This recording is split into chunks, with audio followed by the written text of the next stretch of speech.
Hi friends, ఈరోజు తేజకి prank చేయాలనుకుంటున్నాం కదా. ఏంటంటే టీ ఇస్తూ ఖాళీ కప్ కింద పడేద్దాం.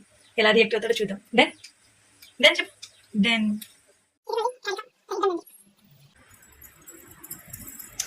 వీటిలో స్విచ్ చేస్తాను.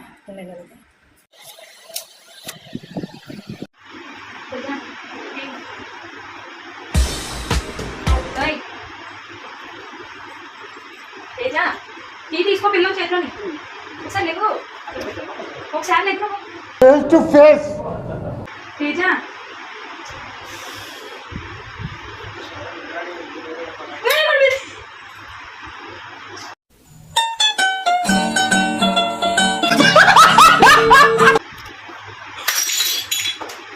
ఇదేంటా ఓయమ్మా